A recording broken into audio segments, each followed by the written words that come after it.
¿Cómo está? Buenísimas noches. No, si usted escuchara toda la perorata que me he hecho antes se quedaría fascinada. Pues ahí le va. Yo soy su amiga Regina Vallecillo y los saludo desde las paradisíaquísimas fronteras de algún lugar en el estado de Guanajuato. Y el día de hoy estoy muy contenta, muy feliz, muy agradecida porque gracias a ustedes la pijamada se necesitaba hacer en otro día más. Nuestros ponentes muy considerados han estado conectándose con nosotros y diciéndonos que sí, que efectivamente quieren estar aquí, pero los días viernes se les hace un poquitín de problema porque pues ya es fin de semana y pues ellos tienen otras cuestiones y muchos de ellos pues al día siguiente dan clases los días sábados, entonces no se podía. Pero el día de hoy tenemos y vamos a inaugurar este martes con un gran ponente, pero antes de que usted le conozca y antes de que le diga quién es, que usted ya lo sabe, déjeme presentarle por favor a la persona que va a estar en contacto con usted también hoy y que va a estar en la co-conducción conmigo.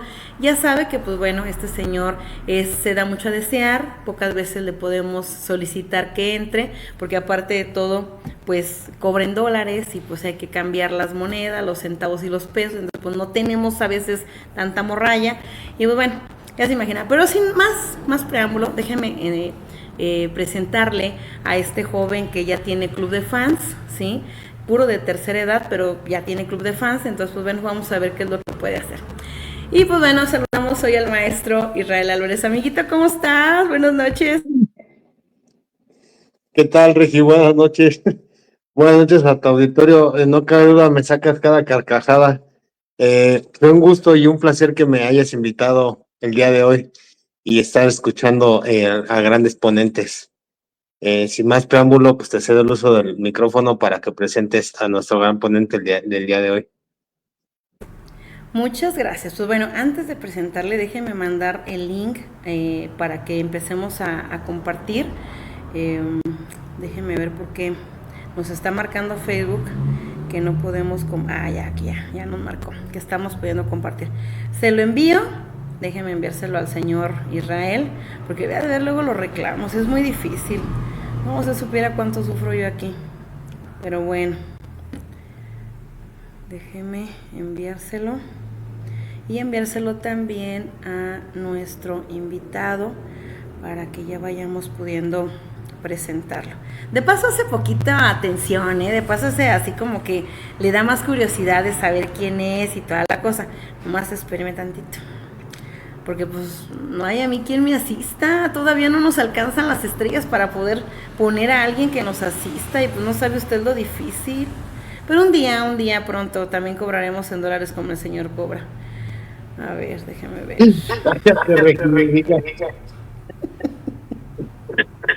Bueno, amigo, dicen que hay que empezar a soñar para que luego se haga realidad. No, eso sin duda, sabes que eres mi amiga y nunca te cobraría. No digas porque van a decir, es árabe, cobra en dólares, hay que tener casa en Dubái. Ay, ya sé. Voy, Ay, el licenciado a decir, ay, este programa, pero bueno, licenciado, pues que estamos en vivo y pues le digo que el presupuesto todavía es muy pobre, el de esta producción. Pero pronto. Igual y teniéndolo ustedes las estrellas suben, vamos a ver. Vamos a pedirle al Altísimo que así sea. Listo, ya lo tienen en sus correos. Ok, pues bueno, déjenme platicarle de quién va a estar el día de hoy con nosotros. Ahí le va, agárrese, fíjese bien. Este señor, pues yo lo conocí por azares del destino. No lo conozco en físico, sé que es un regio, porque él está en Monterrey, pero aparte de todo, tiene un programa que ha estado vigente ya un tiempito y empezó a compartir en el grupo de jurisconsultos que tenemos. Entonces de ahí nace como la intriga de saber quién es, a qué se dedica, más allá de que tiene también el otro programa al cual no he sido invitada, por cierto, pero bueno, pues ya ni modo, ¿verdad? Uno es pobre y pues de familia numerosa, ¿qué le puede hacer? Pero antes de todo, déjeme comentarle que él es el licenciado José Rolando Navarro Cruz, es abogado postulante, licenciado en Ciencias Jurídicas por la Facultad de Leyes de la Universidad Autónoma de Nuevo León, diplomado en el Sistema Procesal Penal impartido por la USAID y Yaba Rowley, maestría en el Sistema Penal Acusatorio por INDEPAC, diplomado en amparo impartido por la Suprema Corte de Justicia de la Nación, ha tomado técnicas de litigación impartido por la Alianza Americana Ciudad de México y es fundador de la firma legal Navarro Cruz SC, Sociedad Civil de Nuevo León en México. Pues bueno, vamos a darle la bienvenida. Déjeme ponerlo a cuadro porque pues ya teníamos muchísimo rato dejándolo ahí al licenciado en espera. Pero pues bueno, bienvenido licenciado, ¿cómo estás? Buenas noches. Muchas gracias. De verdad que es un placer estar con ustedes y es un honor que me inviten a dar una plática jurídica. Me gusta mucho esta temática de tu programa, la verdad, porque es una temática práctica, al fin pijamada jurídica, ¿verdad? Es un nombre muy, muy bueno para dar a demostrar de qué se trata y cuál es la temática de la charla. ¿Estamos de acuerdo? Sí, pero no lo digas porque ya llegó el que estuvo ahí con el del nombre y luego me va a querer cobrar los derechos. Entonces, pues no, luego se pone también así muy quisquilloso. Ya tenemos aquí, mira, luego se mete para ver qué pasó y cuántas estrellas vamos a generar. El licenciado Jesús Mogollán, que te está saludando ya desde ahorita. ¿Cómo estás, maestro Jesús? Hola.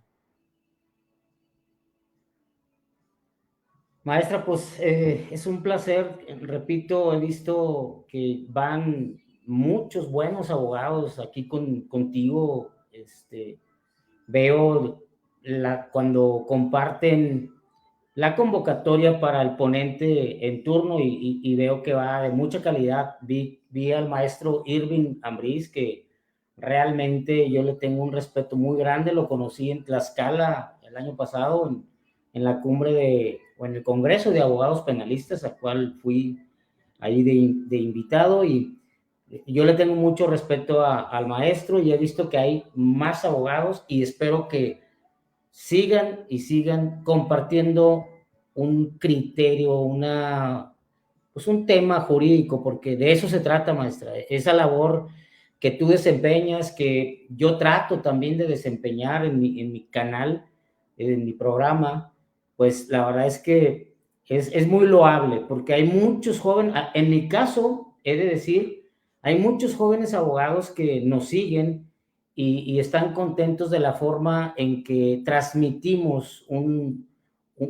criterio o un conocimiento, ¿no? Mi temática, hace rato comentabas que no sabías quién era, evidentemente nos conocemos en Facebook, pero mi temática que ha generado un poco o un buen de expectativa es que siempre trato de ser práctico, maestra. Es más, si yo tengo un asunto que me salió hoy un asunto y lo puedo compartir, lo comparto precisamente porque todo debe de ser práctico. Esa es mi temática, ¿no? Así como la tuya, maestra, que es un programa así, directo, ameno, pues bueno, esa es mi temática. No sé, maestra, si quieres, doy inicio. Esta fue, digamos, un preámbulo para que me conocieras y vieras que pues, soy una persona totalmente práctica y sobre todo muy humilde. Esa es la verdad de las cosas. Ay, maestro, qué lindo. No, yo no soy humilde. Yo la verdad de lo que menos carezco es de eso. Sí carezco yo total humildad. Yo sé que Dios me ama y que me hizo muy hermosa y que me hizo para el deleite, ¿verdad? De propios y extraños. Claro, pero pues bueno, mejor mira, dejémonos de cosas.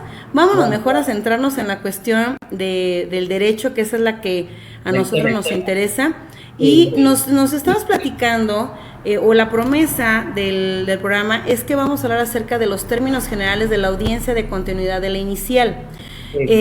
Me encantaría y me fascinaría que pudiéramos hacer entre el licenciado Álvarez, darte ese preámbulo para con la gente, porque muchas personas, bien lo dijiste, nos hacen el favor y el honor de sintonizarnos y muchos de ellos no son abogados. Entonces, hagamos solamente como un preámbulo, porque tú nos estás hablando de la continuidad de la audiencia inicial, es decir, cuando alguna de las vertientes se da, como en este caso es el plazo constitucional, o cuando se duplica ese plazo constitucional, que se tiene que venir a lo que es la consecución de la audiencia inicial. ¿Es así o tú lo quieres hablar desde todo el término? Tú dinos cómo quieres, tú aquí diriges. Es así, maestra, y escogí más o menos hablar de la continuación de la audiencia inicial como para poder abarcar también el tema de los recursos en contra de las 2 o 3 resoluciones que se pueden dar al momento de resolverse la situación jurídica, que puede ser un auto de no vinculación a proceso, un auto de vinculación a proceso o un sobreseguimiento de la causa. Pero si quieres, podemos permitir que el maestro Israel dé un preámbulo de esta audiencia sin ningún problema, para después entrar yo de lleno en el tema de la continuación de la audiencia inicial. ¿Te parece? Ándale, maestro, que te pongas a trabajar, dice el maestro José Navarro, que porque no haces nada. Órale, ándale. ¿Qué tal, maestro? Buenas noches. Buenas noches a los que nos están escuchando a través de Facebook. Me honras el hecho de que yo aperture o haga un pequeño preámbulo de la audiencia inicial. Acordémonos, y siempre les digo a los que nos escuchan, los que no son abogados y me entiendan, de verdad lo agradezco, porque si no sabes de derecho y entiendes a la persona que está tratando de explicarte, quiere decir que lo está haciendo bien. Hay 5 formas de citación al proceso. Orden de citación, orden de comparecencia, orden de aprehensión, caso urgente y detención por flagrancia. ¿Sale? Cuando llegamos a la audiencia inicial, ya sea por orden de aprehensión, caso urgente, orden de comparecencia, hay que aprender a distinguir cuáles son los estadios procesales. Si a ti te detienen en flagrancia, va a haber una audiencia que es de control de la legalidad de la detención. Si no te detienen en ese supuesto de flagrancia, te vas directamente a la formulación de imputación. ¿Sale? Una vez que te formulen la imputación, te va a decir el juez si quieres declarar. Es decir, si tú entiendes lo que te está diciendo el MP, te van a decir, ponga especial atención a lo que le está refiriendo el Ministerio Público. Vamos a dejar de lado la audiencia de control de la legalidad de la detención. ¿Sale? Vámonos directo a la formulación de imputación. La audiencia de control de la legalidad de detención es únicamente cuando te detienen por un delito flagrante. Ahí vas a debatir si se te detuvo o se detuvo a tu representado de forma legal, conforme a los parámetros constitucionales y o legales que marca la Constitución, como el Código Nacional de Procedimientos Penales. Pero vamos a situarnos en el supuesto de formulación de imputación. Te están haciendo la formulación de imputación. Una vez, ¿qué es una formulación de imputación? El Ministerio Público te va a decir el hecho fáctico y el hecho jurídico. ¿Qué es el hecho fáctico? Los hechos por los que se te están investigando, circunstancias del lugar, tiempo y modo. El hecho jurídico, esa clasificación jurídica de ese hecho que te están diciendo, es decir, en qué artículos del Código Penal de tu entidad se relacionan con ese hecho que te están investigando. Una vez que haga sucedido lo anterior, te dice el juez o le dice a tu representado que si es tu deseo rendir su declaración. Por lo regular, casi siempre uno, y no va a dejar mentir el maestro, lo reserva, le dice uno, dile que te reservas tu derecho a rendir tu declaración. Ahí le dicen al defensor, aclaraciones o precisiones, si a ti te conviene una aclaración o precisión, lo haces, si no, sin aclaraciones ni precisiones. Después de eso, el Ministerio Público solicita argumentos para vinculación a proceso. Los vierte los argumentos vinculatorios. Ahora va a decir el hecho fáctico, el hecho jurídico y el elemento probatorio, es decir, con qué elementos sustenta esa formulación de imputación que a ti te están haciendo, con las entrevistas de los testigos, con las entrevistas de los policías, con las entrevistas de las víctimas, con dictamen, un dictamen en, no sé, en dactiloscopía. Esto es el elemento probatorio. Una vez que lo termine de decir, el juez le va a decir a tu representado, tú como defensa, señor, en este momento escuchó la vinculación, el Ministerio Público quiere que se le vincule a proceso. Sin embargo, la Constitución Política nos marca a nosotros como órgano jurisdiccional que podemos resolver su situación jurídica en este momento 72 o 144 horas. Consúltelo con su defensa cuál es su deseo. Muchas veces, o al menos yo en la práctica, lo que hago, si quiero citar a alguien, y ese es, no sé si sea tip o sea algún consejo, que sabes que no va a llegar, yo por lo regular pido 72 horas y que se le aperciba de no comparecer una medida de apremio severa. ¿Por qué 72 horas? Porque una vez que llegan las 72 horas y no se presentan, ya puede solicitar el auxilio de la fuerza pública para que lo haga comparecer. ¿Sale? Hasta aquí es el preámbulo que yo les puedo dar y ahorita se va a arrancar el maestro Rolando para efectos de ver esa duplicidad de término constitucional de la cual nos va a hacer favor de hablar. Muchas gracias. No, hombre, gracias a ti, maestro. Es muy buena explicación, muy práctica, la verdad, entendible, de forma concreta. Y bueno, como bien lo dijo el maestro Israel, todo este combo de lo que habló ahorita es, digamos, la audiencia, parte de la audiencia inicial, ya sea con el control de la legalidad de la detención o citación a imputación en libertad. En el tema de la petición de la vinculación a proceso, solamente resta decir que es en el cual el Ministerio Público va a vertir todos sus datos de prueba. Y tengo que hacer énfasis porque ahorita que yo aborde o que abarque el tema de datos de prueba y de medio de prueba, voy a referirme precisamente a la actividad del Ministerio Público que realiza para pedir la vinculación a proceso. Esto es, cuando el defensor decide, vamos a suponer que sea un defensor como en el caso del maestro Israel, que pide 72 horas, o como en el caso mío, que podría yo pedir las 144 horas, es decir, la duplicidad del término constitucional. Durante este lapso, la defensa puede válidamente imponerse de los datos de prueba que el fiscal utilizó. Voy a ser bien práctico, maestra, para, como me acaban de decir, para hacer entendible, que utilizó para sustentar, como dijo el maestro Israel, su argumento jurídico o su clasificación jurídica, que es el delito por el cual va a pedir que se vincule a proceso a tu cliente. Hasta ahí más o menos. Cuando esta situación de pedir 72 o 144 sucede muchas veces, o sea, normalmente cuando es detención en flagrancia o con orden de aprehensión, casi siempre pides una duplicidad porque normalmente no conoces los actos de investigación que trae la carpeta de investigación o la carpeta inicial.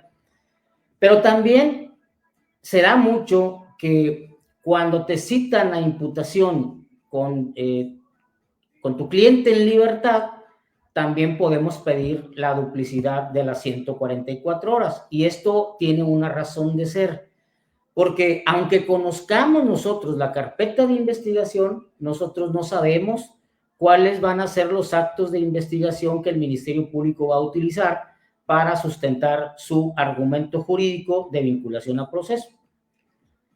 Pero eso es optativo, porque hay abogados, sobre todo los defensores públicos, maestro Israel, no me dejarás mentir, que son muy osados o porque a lo mejor lo que quieren es quitarse la carpeta de encima y piden que se vincule que se resuelva la situación jurídica en ese mismo momento, pero no debaten el control de la legalidad de la detención, no debaten, no hay precisiones, no debaten mínimo el tema de la vinculación a proceso y por eso ellos, que se resuelva en este momento. Pero cuando eres defensor privado, pues tienes mucho que ofrecerle a tu cliente, tienes mucho que demostrarle en esta audiencia, sobre todo porque todo esto es muy técnico, hay incluso abogados que no lo entienden, o sea, que no lo captan de la forma en que el maestro Israel o la maestra Regina lo pueden entender, y siendo abogados, ¿no? Son cuestiones o fases muy técnicas y específicas. Entonces, ya vamos a entrar en el tema de que pedí las 144 horas, ¿no? O 72, no importa, lo que importa en sí es qué voy a hacer en la continuación de la audiencia inicial, yo como defensor. Y ahí como defensor, evidentemente, si yo voy durante este término, yo conseguí entrevistas, un metadictamen o contradictamen, como se denomine, que refute el dictamen utilizado. Vamos a hablar de un dictamen psicológico de la Fiscalía, un contradictamen, metadictamen, que refute el dictamen de la Fiscalía. Yo, toda esta actividad que realizo como actos de investigación, debo de informárselos al fiscal y si hay un asesor o al asesor jurídico, si es que hay un asesor jurídico. Yo debo de correrles traslado como si fuera un descubrimiento probatorio, ¿ok? Porque les tengo que informar estos actos de prueba, estos actos de investigación, los voy a utilizar en la audiencia, en la continuación de la audiencia inicial. Y tengo que referir si son datos de prueba solamente o si por el contrario también voy a desahogar un medio de prueba conforme al 314 del Código Nacional. Hasta ahí más o menos. No sé si hasta aquí, maestra, quieras hacer un paréntesis para alguna puntualización que ustedes quieran hacer o le sigo. Sin precisiones ni aclaraciones, adelante. Y sin oposición a nada. Maestro Israel. No, síguele, maestro. Únicamente precisar o aclarar, maestro, digo, no sé si ahorita lo ibas a tocar, que sí hay que decir idoneidad y pertinencia. Si son, por eso te decía, está bien, síguele dando. Yo he detectado en la práctica, digámoslo así, y que yo he ido a muchos cursos y nadie me ha dicho este punto que ahorita voy a tocar. Bueno, entonces yo tengo que informarle a la contraparte si voy a referir un dato de prueba o si voy a desahogar un medio de prueba. El 314 te dice que solamente en casos tratándose del delito o de la clasificación jurídica o del delito de prisión preventiva oficiosa puedo desahogar medios de prueba, pero ¿qué creen? En la práctica, aún y cuando no sea de prisión preventiva oficiosa, puedes desahogar un medio de prueba y esto tiene una razón de ser, porque la libertad probatoria o incluso el artículo primero constitucional que prevé que siempre se tiene que estar a la mayor protección para el gobernado y en este caso si la defensa quiere desahogar un medio de prueba, aun y cuando no sea de prisión preventiva oficiosa, lo puedes hacer. Y aquí sucede algo. Puede ser que haya debate o contradebate del otro lado, del Ministerio Público o del asesor jurídico, pero normalmente, digo normalmente, pero depende de cada juez de control que te toque. Normalmente siempre te permiten desahogar un medio de prueba, aún sin que, por lo menos en Nuevo León, sin que no sea de prisión preventiva oficiosa. Muy bien. Llegamos a la audiencia, ¿va? Nos instalamos, continuación, ¿qué sucede ahí? Y esto es muy importante porque tenemos que identificar o sea, punto por punto. El juez, defensa, usted pidió la duplicidad, ¿va a desahogar datos de prueba o va a referir datos de prueba o va a desahogar medios de prueba? Vamos a suponer que nada más voy a referir datos de prueba. Aquí entra lo que dijo el maestro Israel, que empieza un mini debate para la pertinencia y la idoneidad de estos medios de prueba. Y yo le llamo a esto como si se tratase de una audiencia, una mini audiencia de intermedia. ¿Por qué? Porque entramos incluso a la licitud de la prueba. Entramos a que esa prueba o ese medio de prueba que voy a desahogar no genere o no viole derechos humanos, porque todo eso puede ser motivo, si no de exclusión propiamente dicha, sí puede ser motivo de que no te permitan desahogar ese medio de prueba, ¿no? Entonces, estamos ante la presencia de una mini audiencia de intermedia. ¿Y qué sucede? Que en un momento determinado, si el juez después del debate va a decidir si te permite o no te permite desahogar ese medio de prueba. Ese era más o menos lo que habíamos comentado, ¿verdad, maestro Israel? A lo que te referías. Porque todo el mundo habla cuando si voy a desahogar un medio de prueba, que ahorita lo voy a explicar, entonces seguirán las reglas del juicio, del desahogo de la prueba para el juicio oral penal, y todo mundo le conoce como el mini juicio. ¿Por qué? Porque entramos al interrogatorio, contrainterrogatorio, redirecto, directo, y las objeciones propias del juicio oral penal. Por eso muchos procesalistas le llaman el mini juicio. Por eso al otro tema yo le llamo una mini audiencia intermedia, porque entras a la licitud, a la pertinencia de la prueba. Entonces, hasta ahí todo está bien. Ahora, hace un momento dije que pusiéramos atención a la actividad del Ministerio Público que realiza cuando te formula la vinculación al proceso, no la imputación. La imputación solamente es la exteriorización del hecho por el cual te está investigando, ¿de acuerdo? Pero ya la vinculación a proceso, ahí el fiscal refirió, verbalizó, exteriorizó ante el juez los datos de prueba con los cuales va a sustentar su clasificación jurídica. Esta actividad que hace el Ministerio Público es la misma actividad. O sea, si quieres un ejemplo claro, básico, práctico y directo de qué es lo que tienes que hacer para referir un dato de prueba, no desahogar, referir un dato de prueba es la misma actividad que hizo el Ministerio Público. ¿Y qué hace el Ministerio Público? Señoría, cuento con la entrevista de la víctima que en términos y en lo que aquí interesa, nos refirió que el día 7 de junio del año 2024, 7 de junio porque es la fecha de mi nacimiento y por eso la tengo presente, refirió que siendo las 10 de la mañana y el Ministerio Público se arranca a puntualizar, verbalizar los hechos atinentes a su teoría fáctica. Hasta ahí estamos de acuerdo.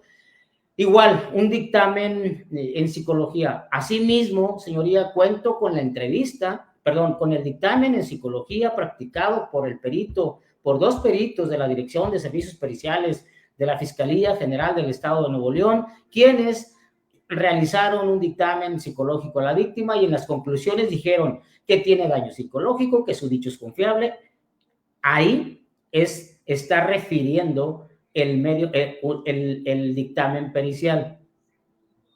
Cuento también con la entrevista del policía, fulano de tal, quien es primer respondiente y empieza a explicar, empieza a verbalizarle al juez cuáles son las circunstancias de cada uno de los datos de prueba. Bueno, esta actividad, para que lo sepas, se le conoce como referir un dato de prueba.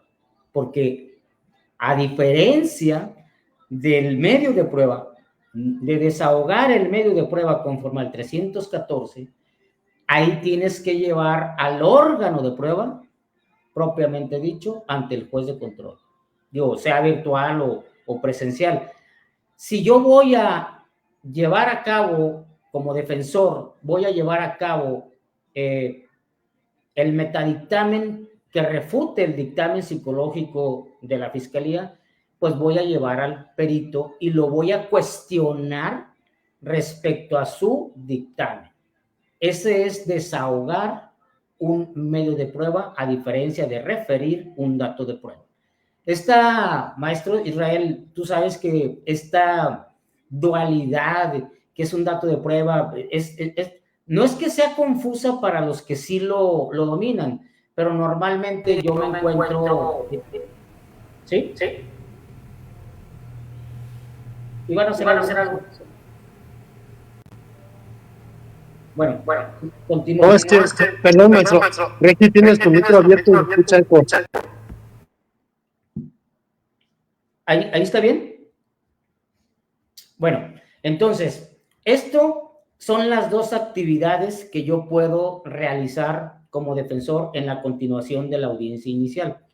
¿Cómo decidir qué sí, qué dato de prueba voy solamente a referir o qué medio de prueba voy a desahogar?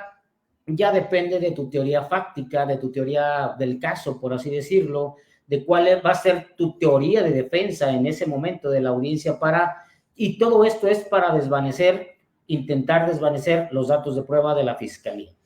Pero esta actividad es la misma que solamente en referir datos de prueba, es la misma que hace el fiscal. Si tú en ese momento de la audiencia tienes dudas, nomás fíjate la actividad que hace el fiscal y es la misma actividad que vas a hacer tú con tu dato de prueba.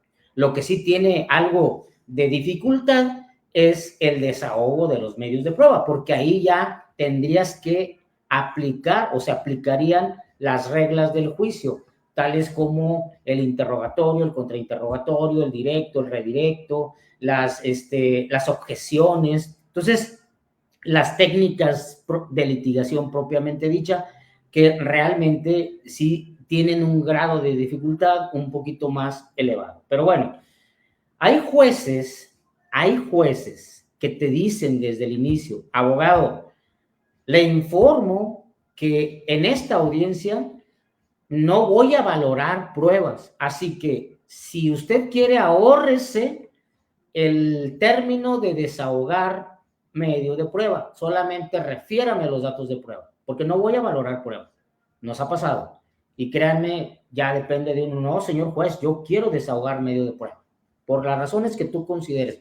Porque no es, lo importante no es lo que, digo, es importante mediatamente lo que dice el juez de control, pero también es lo que va a decir en un momento determinado si la resolución te es adversa en la apelación o el juez de distrito o en un amparo indirecto. Bueno, dicho esto, amigos, una vez recordemos que esta actividad solamente ha sido el motivo por el cual pediste la continuación de la audiencia inicial, porque todavía falta debatir, refutar los datos de prueba del señor fiscal y los argumentos del señor fiscal. Es decir, todavía tengo que, ahora, señor juez, me voy a referir a las pruebas, a los datos de prueba del fiscal y a sus argumentos, y empiezas a refutar. Fiscalía dice este testigo dice y el otro dice lo otro, lo mismo. Entonces, todos esos puntos son muy importantes porque al final de tu debate, de tu participación en el desahogo de medios de prueba o referir datos de prueba y la contraargumentación, esto es la contraargumentación a los argumentos del fiscal, viene una réplica, digámoslo así, o sea, una participación más del fiscal y luego una participación más de la defensa. Siempre tiene que cerrar con la defensa. Y ahí se cierra el debate. Ya lo que hiciste hasta ese momento, ahí quedó. Le toca al juez de control resolver si vincula o no a proceso, o como dice la Corte, cuál de las dos teorías fácticas es la más apegada a la realidad, que esto es un tema para una charla completa, porque hay tesis en un sentido y tesis en otro sentido, pero literalmente todo se resuelve en el momento en que se cierra el debate y ya todo queda a criterio del juez. Yo lo que hago en un momento determinado, cuando termino y está mi cliente a un lado, le digo, señor, ya hice lo que tenía que hacer, lo más puntual que pude, todo queda en manos del juez de control. Pero esto no es lo definitivo, porque podrá haber, deberá haber una, lo que sea, tiene que ser, la resolución que salga es recurrible. Maestro, hasta aquí, antes de entrar a los requisitos ya para vincular a proceso, me gustaría que hicieras alguna puntualización. Sí, gracias, maestro. Pues prácticamente ya se los dijiste todo, únicamente puntualizar que cuando ustedes pretendan desahogar un medio probatorio, es decir, que la persona verbalice lo que tú quieres que el juez escuche, siempre hay que hacer un registro. Es decir, si tú vas a llevar a un testigo, hazle una entrevista. ¿Por qué? Porque eso es motivo de exclusión. Si te toca muchos compañeros abogados dicen, no, yo no llevo nada y ahí nomás lo presento y lo desahogo. Un ministerio público que sepa, te lo excluye. ¿Por qué? Porque estás rompiendo el principio de contradicción, inclusive hasta para ti mismo como defensor, para hacer técnicas de litigación como apoyo de memoria o evidenciar, superar una contradicción. Si no tienes ese registro, ¿cómo le vas a decir a tu medio de prueba, oye, y tú rendiste una entrevista? Va a decir no. Entonces, ¿cómo le vas a superar esa contradicción? El 314 del Código Nacional nos refiere cuándo se pueden desahogar medios probatorios. Muchos juzgadores, si no están privados de su libertad, no te dejan desahogar. Sin embargo, dice que cuando sea de prisión u otra personal. Hay que, si nos vamos al Código Civil, es un debate que tuve una vez con alguien que yo le refería que son dos medidas cautelares de carácter real, que es el embargo de bienes y la inmovilización de cuentas, y las demás son de carácter personal, porque transgreden tu persona. El hecho de que vayas a firmar restringe la libertad ambulatoria porque tienes que dejar de hacer tus actividades por ir. El hecho de no acercarte a un lugar, lo mismo. Entonces, si tú entras en debate con el que no te quieran dejar desahogar medios probatorios, tienes que invocar este artículo y referirle al juez por qué sí es idóneo y pertinente poderlos desahogar, porque el código dice la prisión o otras de carácter personal, y en mi consideración esas son de carácter personal, y siempre hagan un registro del dato de prueba si van a desahogar el medio de prueba para que no se rompa el principio de contradicción. Únicamente sería como esa mi aportación, maestro. Sí, muchas gracias. Y de hecho, a lo mejor no fui muy concreto como lo has sido tú, maestro, que de verdad lo explicaste muy bien, pero a eso me refería cuando establecí que si iba a desahogar o referir datos de prueba, lo tenía que anunciar y tenía que correrle traslado a mi contraparte precisamente de esos datos de prueba, que en este caso estamos hablando pues de alguna entrevista o algún metadictamen o dictamen de refutación. Pero lo puntualizaste muy bien, maestro. Bueno, se cerró el debate. ¿Qué sigue? El juez va a resolver la situación jurídica de nuestro cliente conforme al 19 constitucional y al 316 del Código Nacional de Procedimientos Penales. Para el dictado del auto de vinculación a proceso hay ciertos requisitos que, en la medida que ustedes entiendan o diferencien los requisitos de forma y de fondo, es en la medida en la que van a comprender más esta resolución constitucional. Es un tema muy abierto, muy complejo, amigos. No es nada sencillo. Necesitas leer mucho para entender. Necesitas leer a Fernando Allende para poder entender los requisitos de fondo del auto de vinculación a proceso. Entonces, muy sencillo, el 316 en su fracción primera y segunda nos marcan los requisitos de forma. Y esos requisitos son muy sencillos: que se haya formulado imputación, que se haya dado la oportunidad de declarar al investigado.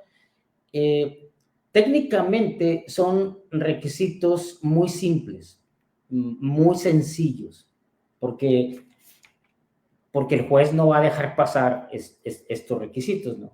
El verdadero problema, y el problema que genera tesis y jurisprudencias y contradicción de criterios, es el requisito de fondo del auto de vinculación a proceso. Porque dentro de la reforma constitucional, no me voy a ir hasta aquel momento, pero yo siempre he dicho, maestra, y siempre he dicho, maestro Israel, que para entender el auto de vinculación a proceso, sobre todo en los requisitos de fondo, tendrías que conocer la reforma constitucional. ¿Cuál fue la finalidad ontológica de la reforma constitucional? En contraste al otrora auto de formal prisión, pero es un tema constitucional que no me quiero meter aquí porque nos va a tomar mucho tiempo. Pero lo importante, estimados amigos, es de que el 316 en la fracción tercera establece los requisitos de fondo, y esto es un párrafo, pero que ese párrafo, le podríamos decir, en el bajo mundo de la abogacía, trae lumbre para todos, más para el investigado, por un famoso supuesto estándar mínimo de prueba, que no hay tal estándar mínimo de prueba. Hay una tesis que establece cómo se debe de calcular o de analizar el tema del estándar de prueba. De los antecedentes se desprendan datos de prueba que exista un hecho señalado en la ley como delito, y la probabilidad de que el investigado lo cometa o haya participado en ese hecho. En este párrafo se encierran casi todo. Se encierra el delito en sí, aunque aquí por términos, digamos, de estadio procesal, se lo denominan como hecho señalado en la ley como delito. Hay unos que establecen que es propiamente la conducta delictiva, hay otros que dicen que solamente tiene que tener las características de ese delito, y la probabilidad de que el investigado lo cometió, participó en él o lo cometió. Y aquí abarca casi todas las formas de participación, coparticipación, coautoría de la conducta delictiva. Pero además debe de verificar el juez de control que no se actualice una causa de existencia, una causa o excluyente del delito.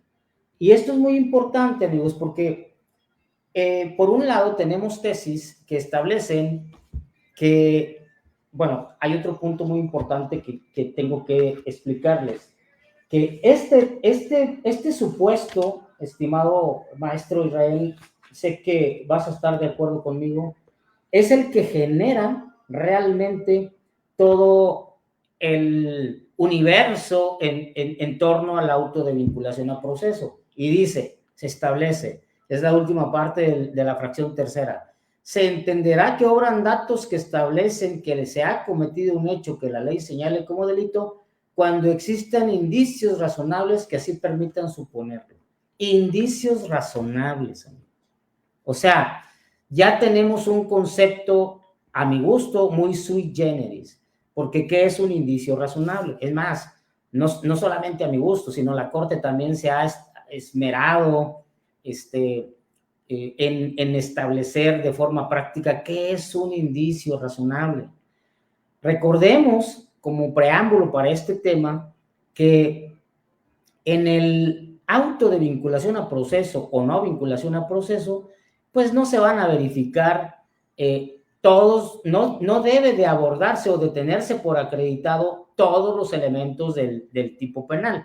Existe una tesis, la tenía hace un momento por aquí, que establece que se trata de algo preliminar y que el juez no puede justificar los elementos subjetivos, normativos. Ese es un tema todavía un poquito más complejo, pero basta decir que normalmente, en términos prácticos, el auto de vinculación a proceso está hecho, dado y analizado para que el Ministerio Público, encargado de la persecución del delito, alcance esa segunda fase importante para llegar al juicio oral penal. Yo lo veo de esa forma. Yo veo que, porque al final de cuentas, el estándar de prueba, si no es mínimo, tampoco es alto, pero es atenuado, se le permite al fiscal con datos mínimos alcanzar el auto de vinculación a proceso. Y como siempre lo he dicho,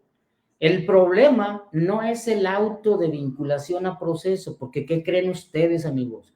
El auto de vinculación a proceso solo es el cambio de etapa de investigación, solo es el que el Ministerio Público, antes de llegar a la imputación, como dijo el maestro Israel, si llegó con orden de aprehensión, con flagrancia o citado en libertad, él tenía una investigación inicial desformalizada, una investigación que es desformalizada, pues que no está vigilada por ninguna autoridad judicial, ¿ok? Entonces, ya cuando va a la vinculación, si se vincula, lo único, estoy hablando del auto de vinculación, ahorita me van a decir ustedes, pero si quedo detenido, pues claro, ese es el verdadero problema. Entonces, el cambio de investigación pasaría de la inicial del Ministerio Público a la complementaria, que esa sí es vigilada por el juez de control. El problema no es el auto de vinculación a proceso. El verdadero problema al que se encuentra el gobernado son las medidas cautelares que inmediatamente después de vinculado enfrenta como nada más por el hecho de haber sido señalado en la participación de un hecho señalado en la ley como delito. Esto es lo más grave que enfrentamos. Y sobre todo eso se vino acrecentando hace unos 5 años o 4, no lo sé, en el que Ministerio Público abusaba mucho de la terrible o terrorífica figura de la prisión preventiva oficiosa o la justificada. Imagínate, me ha tocado que en un hecho señalado en la ley como el delito de equiparable a la violación, o violación porque después salió una jurisprudencia que el equiparable no era de prisión preventiva oficiosa, en la que había datos mínimos, el dicho de la víctima, el dictamen psicológico y para de contar, porque ese delito normalmente por su característica siempre sucede a ocultas, ¿no? Pero imagínate que la expareja mintió o puso a la hija a decir fui tocada o fui, no sé, por mi papá o por mi padrastro. Entonces, tienen el dicho de la víctima y tienen el dictamen psicológico.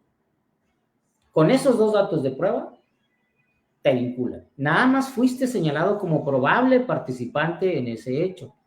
Y ya vinculado, ¿qué crees? Prisión preventiva oficiosa. Tu proceso en privado de la libertad. ¿Cómo te defiendes? Es imposible defenderte. No hay abogado que pueda ir a un centro a un penal a defender correctamente a su cliente. No te dejan meter equipos de cómputo para poder realizar una defensa correcta. Es muy complicado que de hecho, el tema de la inconvencionalidad de la prisión preventiva oficiosa en estas sendas sentencias recién en las que México fue condenado, uno de los puntos importantes es de que atenta contra la defensa técnica y adecuada, porque privado de la libertad, ¿cómo te defiendes? No tienes ingresos, no tienes acceso a los registros de investigación. Entonces, eso es uno de los puntos por los cuales se declaró inconvencional la prisión preventiva. Maestro, hasta aquí me gustaría también, porque ya vi que puntualizas muy bien, eres muy práctico. ¿Tienes alguna opinión que agregar, por favor? Gracias, maestro. Pues sí, es una opinión y es algo que le aprendí a un gran maestro. Digo, no quiero contraponer, ni mucho menos, pero como defensores es un consejo, si lo toman bien y si no, pues no pasa nada, ¿verdad? Sí. Cuando ustedes invoquen, ahorita yo dije, a lo mejor malamente, datos de prueba. Eso me lo dijo un maestro y dice, no se invocan datos de prueba, se invocan actos de investigación, porque si nos vamos al 261 del Código Nacional, dice, dato de prueba es todo aquel, se los voy a leer textual, ¿Sí? y ustedes me refieren, y le di la razón, porque dije, sí es cierto, dice, el dato de prueba es la referencia al contenido de un determinado medio de convicción a uno desahogado ante el órgano jurisdiccional, que se advierte idóneo y pertinente para establecer razonablemente la existencia de un hecho delictivo y la probable participación del imputado. Y entonces me refería al maestro, ¿tú quieres acreditar el hecho delictivo y la probable participación de tu representado? No, pues entonces son actos de investigación. Se le conoce coloquialmente como dato de prueba. Es para no confundir al público.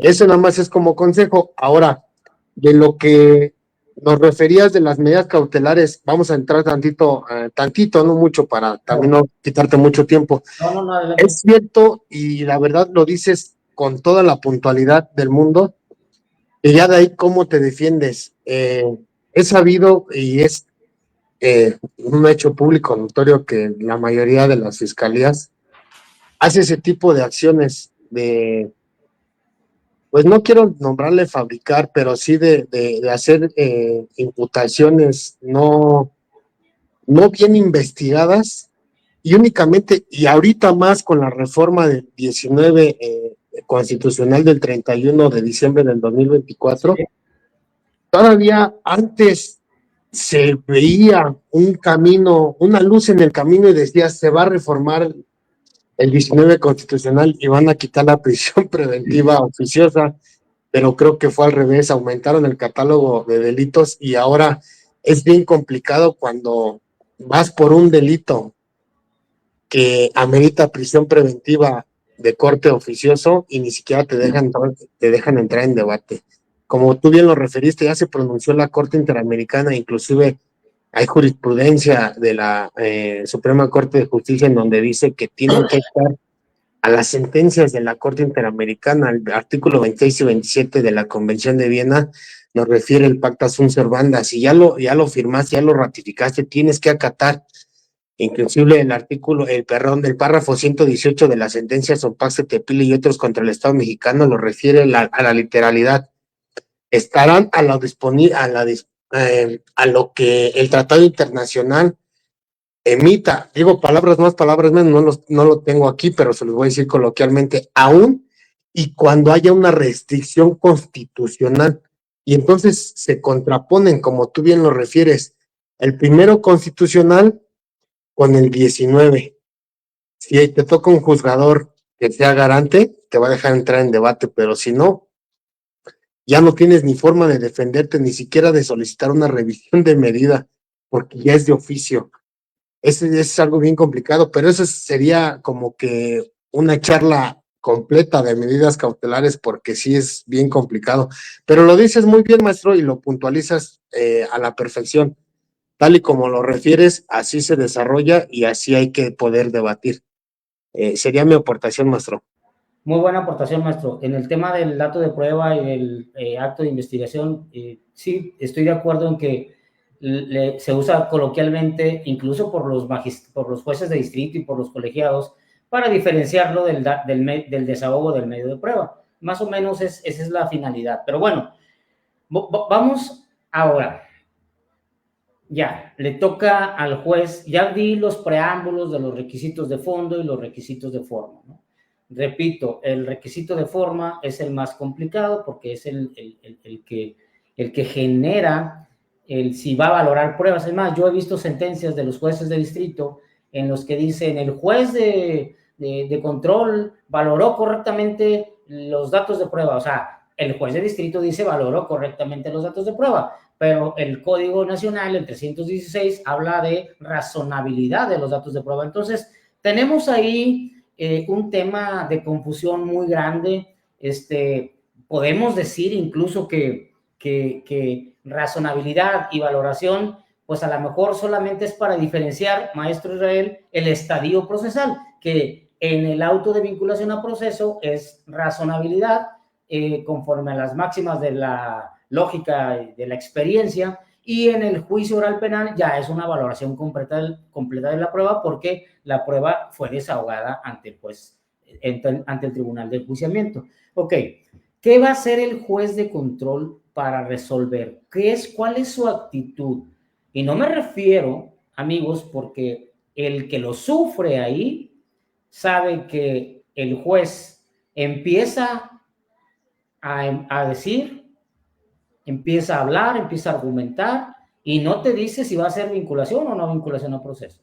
Y a veces piensas que va a ser vinculación, y a veces piensas por las palabras, ¿no? Por la actitud, que va a ser no vinculación, y en ese momento, que pueden ser 3, 4, 5 minutos, no sabes qué es para dónde se va a decantar.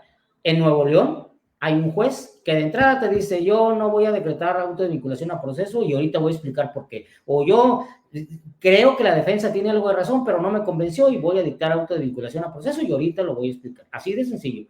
No sé si esto sea mejor, o sea, más fácil, o mucho mejor el ir escuchando paulatinamente la resolución. Pero esos son nuestros jueces de control. Ahora, ¿qué va a hacer? Yo me refiero a la actitud de cómo va a reaccionar ante lo realizado por las partes en la audiencia inicial, tanto en la vinculación a proceso como en la actividad de la defensa en la duplicidad y el contradebate que se organiza o que se genera entre las partes, ¿no?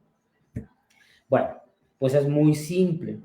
A simple vista, válgame la redundancia, el juez, en términos prácticos, para que tu audiencia, maestra Regina, lo entienda, el juez, en términos prácticos, tiene que escoger una teoría. Fueron 2 teorías, la teoría de la fiscalía y la teoría de la defensa. En dado caso que la defensa haya generado una teoría diversa a la de la fiscalía, porque muchas veces, si son defensores públicos o son defensores que no dominan el sistema, pues no generan este contraargumento para que el juez pueda escoger o pueda decantarse por una de las 2 teorías fácticas. A simple vista, y así explicado de esta forma, parece muy sencillo, pero realmente cuando el juez decide una u otra, tiene que fundamentar, argumentar, motivar el por qué determina una cosa en contraste con la otra. Si él dice que la teoría fáctica de la fiscalía es la más creíble, este es el punto. ¿Cuál es la más creíble o apegada a la realidad? Ojo, vean ustedes cómo en este momento la más creíble o la más apegada a la verdad o a la realidad, estamos hablando de algo que no es de fondo, algo que no va a resolver si se cometió o no se cometió el delito. El delito en sí, la violación, el fraude, el delito que quieras. Está hablando de algo preliminar. En este momento, la teoría fáctica de la fiscalía es la más creíble para mí. Y me baso en esto y empiezo a razonar los datos de prueba vertidos por la fiscalía. O al revés. Si bien fiscalía realizó su teoría fáctica y sus datos de prueba, cuenta con el dictamen de la víctima y con 2 entrevistas de los primeros respondientes, pero también la defensa desahogó un perito en geolocalización y demostró que el investigado no estaba en el lugar de los hechos ese día. Entonces, no sé, digo, estos detalles son los más importantes que se generan en la audiencia, porque al final de cuentas el juez va a decidir que si la defensa demostró que el investigado no estaba en el momento y hora de los hechos en materia de la imputación, con un dictamen de geolocalización, pues lo que va a generar es de que no se va a cumplir uno de los requisitos de fondo del 316, fracción tercera, que es la que el investigado no participó en el hecho imputado por la Fiscalía. No sé si fui así concreto, maestro Israel, porque aquí termina, digamos, el cómo resuelve el juez de control una situación jurídica. Si quieres, adelante, ¿quieres abundar más? No, estuvo magnífica tu exposición, maestro. También recordarles al auditorio que perdiendo también se gana. ¿Por qué se los digo? Muchas veces, ejemplo, tu representado le están formulando formulando imputación por el delito de violación. Y tú adviertes que de los antecedentes de investigación que la gente del Ministerio Público invocó, porque es eso, el 316, aquí no lo acaba de referir, y lo acabas de leer textualmente, y ¿qué nos dice el 316? Los ministerios públicos dicen de los datos de prueba. ¿Y qué dice el 316? De los antecedentes de la investigación expuestos por el Ministerio Público, se desprendan datos de prueba. ¿Quién los eleva a datos de prueba? El órgano jurisdiccional. El Ministerio Público invoca antecedentes de investigación. Claro. De los antecedentes de investigación que invoca el Ministerio Público, tú adviertes, ejemplo, que en el dictamen pericial no hubo esa penetración, que es el verbo rector del delito de violación, y logras una reclasificación, perdiendo también ganas, porque no es la misma punibilidad del delito de violación al delito de abuso sexual. También hay que poder atacar eso. Muchos defensores a fuerzas quieren una no vinculación y no le dan, no analizan la carpeta, cómo poder reclasificar ese delito de violación. Ejemplo, estoy poniendo un ejemplo de violación, abuso sexual. Y entonces, si tú lo logras reclasificar, en ese momento, por lo menos en el Código Penal del Estado de México, la punibilidad es bien diversa. Una suspensión condicional, porque también hay abogados que dicen, no, yo me lo llevo a juicio y van a ver que yo soy más chingón que el ministerio. No es cierto. También hay que saber negociar, hay que ser inteligentes. ¿Para qué te desgastas a tu cliente si la punibilidad del delito te da para una forma de terminación anticipada o una solución alterna?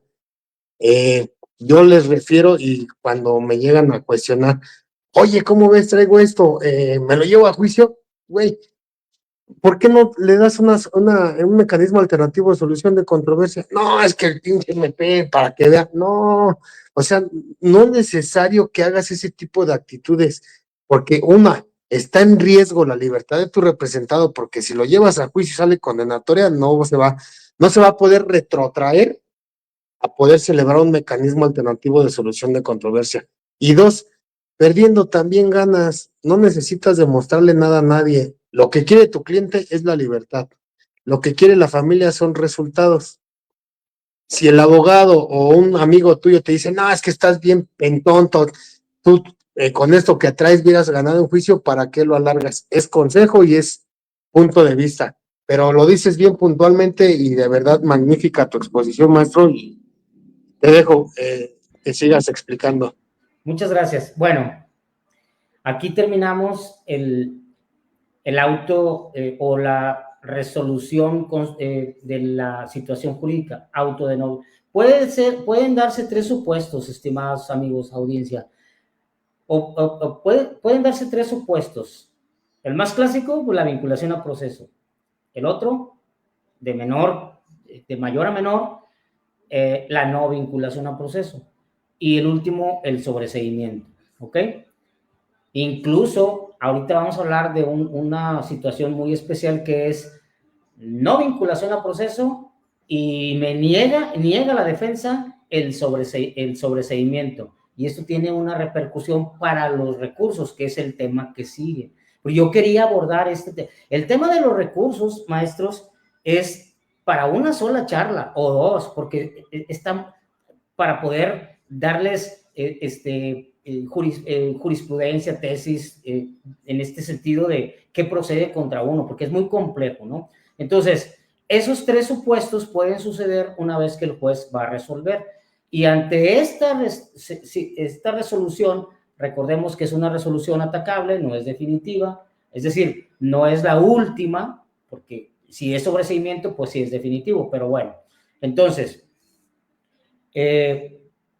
vamos a suponer, y aquí necesito mucha atención o paciencia, porque no quiero que parezca como trabalenguas, porque si yo les muestro mi gráfica, que ya la subí a mi página, y ahí la compartieron muchos, parece trabalenguas, pero esto es sacado de la práctica, de lo que nos sucede a nosotros. Ok. Si es no vinculación, que es la más sencilla, perdón, si es no vinculación, procede el recurso de apelación, ¿ok?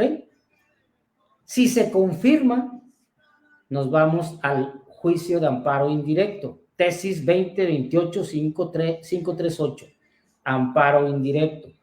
Es decir, si no vincula, la víctima tendrá que irse a la apelación.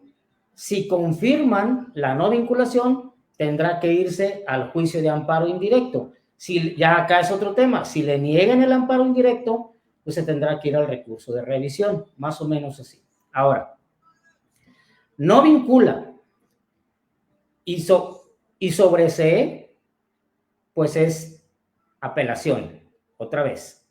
Si no vincula al investigado y aparte sobresee la carpeta, dice el juez, y aparte yo encuentro uno de los supuestos del 321 y voy a sobreseer porque el hecho imputado no constituye delito o porque el investigado no participó. Recordemos que esta es una apreciación subjetiva del juez, o sea, no subjetiva, sino no es una apreciación definitiva. Puede revocarse en instancias superiores. Entonces aquí, apelación en contra de esas dos resoluciones, un solo recurso, pero atacando cada uno de los supuestos, la apelación, la no vinculación y el sobreseimiento. Si se confirma en apelación, es amparo directo. Yo tuve una situación en la práctica muy particular, ahorita se las comento como caso práctico, para que entiendan cómo se resolvió este tema. Entonces, si no vincula, pero aparte le hace caso a la defensa y sobresee la carpeta de investigación, la víctima tendrá que irse a la apelación. Si en la apelación vuelven a confirmar, tendrá que irse al amparo directo, ¿ok? Porque, ¿cuál es la diferencia entre la no vinculación y el sobreseimiento? Pues muy sencilla. En la no vinculación se regresa la carpeta o la investigación al Ministerio Público y el Ministerio Público puede componer lo que le faltó y volver a solicitar imputación 319, si no mal no recuerdo, maestro. Y el sobreseimiento, por el contrario, termina la causa de forma definitiva e impide al Ministerio Público que que la investigación se cierra, por así decirlo, ¿ok? Ahora, si solo es sobreseimiento, igual. Es decir, el juez de control por alguna circunstancia dijo, no voy a dictar auto de no vinculación, sino voy a decretar sobreseimiento. Entonces, apelación. Si se confirma, amparo directo. Esa es la regla.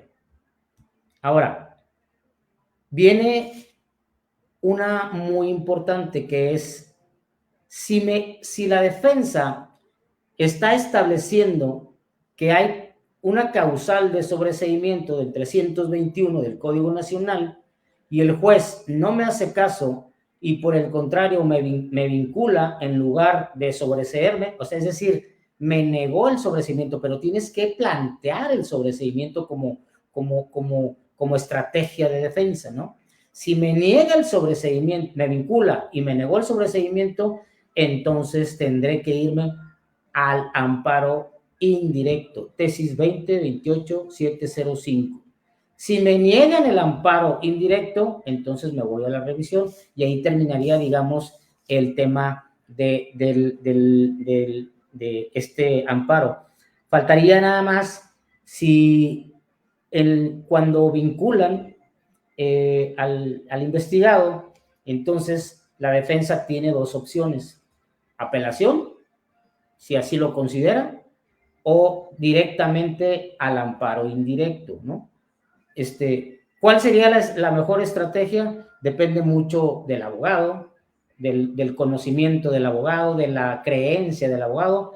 Ayer escuché, es más, maestra Regina, no sé si fue al doctor Irving Ambrix, si fue él en tu programa, que él habló del tema del amparo contra, estaba hablando de la definitividad en el juicio de amparo, y él, de cómo se deben de agotar, y él estableció que él por principio no acudía a la apelación si era opcional apelación o amparo.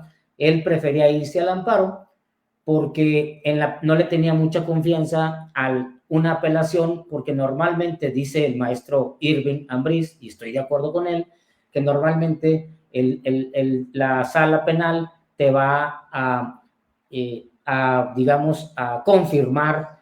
En este caso estamos hablando del auto de vinculación a proceso, pero en cualquier caso, el investigado, una vez que es vinculado, tendrá esas dos opciones: apelación o amparo indirecto y revisión. Y aquí, ya para terminar este tema de los recursos, es que, o sea, si yo escojo primeramente la apelación y me confirman el auto de vinculación a proceso, entonces ahí me voy al amparo indirecto, y si me niegan el amparo indirecto, me voy al recurso de revisión. Si se fijan, escoger este camino es más largo y consta, voy a decirlo de forma material, maestro, pero perdóname el atrevimiento, consta de 3 instancias: apelación, amparo indirecto y revisión. En cambio, si yo opto por irme al amparo indirecto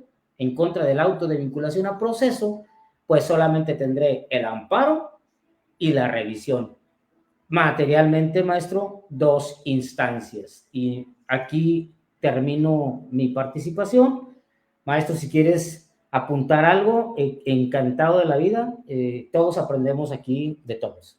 Gracias, maestro. Únicamente para puntualizar, tengo entendido, y si estoy mal, corrígeme, si te puedes brincar o te puedes, no puedes agotar la apelación, es decir, romper ese principio de definitividad únicamente si tu representado está privado de su libertad. Sí. Hay que puntualizárselos a los compañeros. Si tu representado no está privado de su libertad, sí tienes que agotar la apelación, porque si te vas en automático al amparo indirecto, te lo van a desechar por no agotar el 61 fracción 18 de la ley de amparo, es decir, la definitividad. Si estoy mal, corrígeme, maestro, pero yo no estoy de acuerdo con eso. Hay una tesis en ese sentido y tiene que ver, nomás que no la traigo presente ahorita, y tiene que ver con una protección más amplia al investigado. Pero, por ejemplo, ahorita en este momento se nos han resuelto, no sé, unos 6 amparos contra auto de vinculación a proceso, en los que opté por irme al amparo indirecto, delitos, violencia familiar, ¿cómo se llama el otro? El de incumplimiento de obligaciones alimentarias, y todos se han resuelto. Me han negado en unos, en la sentencia constitucional, me han negado la protección, pero nunca se me ha sobreseído por no haber agotado el principio de definitividad. Creo que ahí sí hay una tesis en ese sentido. Me gustaría tenerla a la mano para sustentar lo que estoy diciendo, pero desde la práctica sí comento que a nosotros aquí en Nuevo León, en el cuarto circuito, no hay esa optatividad de que el investigado, una vez vinculado a proceso, tenga que irse a la apelación. O sea, aquí en Nuevo León no sé si a ti te ha tocado algo que puede suceder, ¿verdad? Porque al final de cuentas estamos en un tema de asegúnes, a según el juez de distrito que te toque, según el juez de control que te toque, porque uno puede ser garantista, el otro no. A veces es una juez y de repente el tipo del hecho señalado en la ley como delito impacta mucho en ese tipo de situaciones. Pero repito, creo que sí hay una tesis, maestro, a ver si la compartimos, en el sentido de que es optativo para el investigado irse a la apelación o al juicio de amparo indirecto. No, pues excelente tip, maestro, porque yo cuando tengo o me ha tocado asuntos que no está privada su libertad, sí agoto el principio de definitividad, porque también hay jurisprudencia en donde refiere en ese sentido, pero buen tip, digo, si te ha funcionado, excelente. Yo siempre he dicho, el Tribunal Constitucional te va a amparar mejor que el Tribunal de Alzada. O sea, la verdad es que en la alzada lo único que hacen es decir, te la confirmo, no me meto al fondo porque el juez estuvo bien y ya, o sea, es bien complicado, pero me gustó lo que nos acabas de referir y vas a ver, lo voy a poner en la práctica ahora a ver. Hombre, a ver si cruzamos teléfonos y si yo busco la tesis y te la comparto. Con gusto, con gusto. Yo, de hecho, Regi siempre me anda diciendo ahí, yo tengo mucha jurisprudencia y me gusta buscar criterios de la corte para poderme orientar. Y sí tengo esa jurisprudencia en donde refiere que si el representado está, el imputado, investigado está privado de su libertad, se puede ir al amparo indirecto sin agotar el principio de definitividad. Sí. Pero no refiere los otros supuestos, pero igual la busco y te la comparto, si gustas compartimos teléfonos y sin problema, a mí me gusta sumar, sí. Lo sabe, siempre ando ahí checándole. Maestra, pues si quieres, si hay preguntas, sería prudente darles espacio, ¿no crees tú? Lo que pasa es que aquí la gente es muy tímida, amigo, pues si ya les diste una revolcada bien buena, pues ya ahorita están así apenas, todos están haciendo anotaciones y todo. Yo creo que esta parte, la última que estabas tocando, se emplea mucho la cuestión de la lógica. Uh-huh. Es que los comentarios son buenísimos, lo que pasa es que ustedes no los ven, los veo primero yo.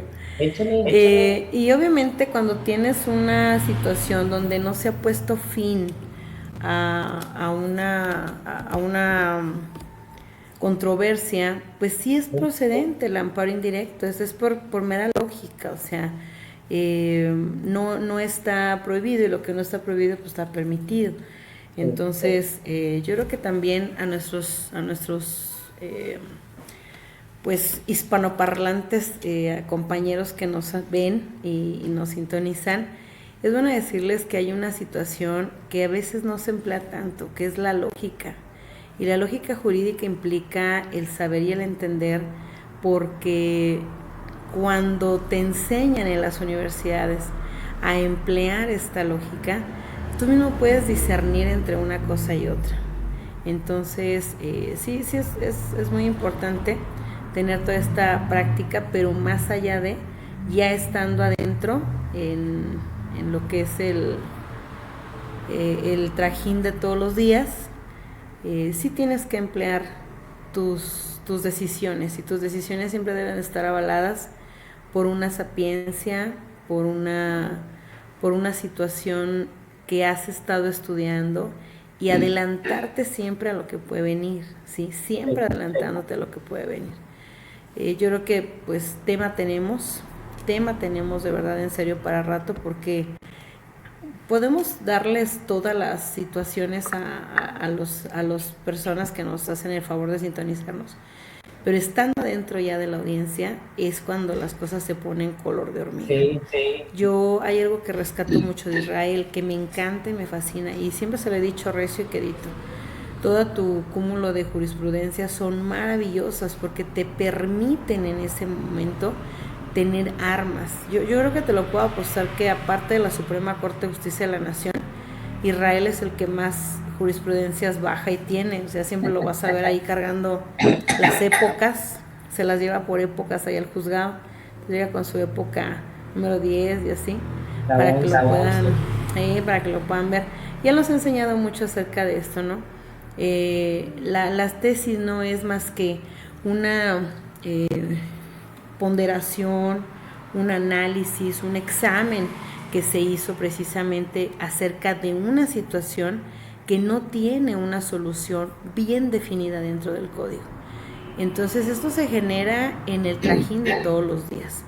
Me gusta mucho cómo hiciste esta situación de los recursos, y fíjate que más allá de todo, el programa se hace así, con esta, con esta manera tan fácil de poder allegarnos y allegarles a la gente, de bajar el nivel técnico, porque no nada más nos ven abogados de renombre como tú, sino estudiantes de derecho, estudiantes que apenas ingresan al primer cuatrimestre, semestre, bimestre, porque ya también hay esa modalidad.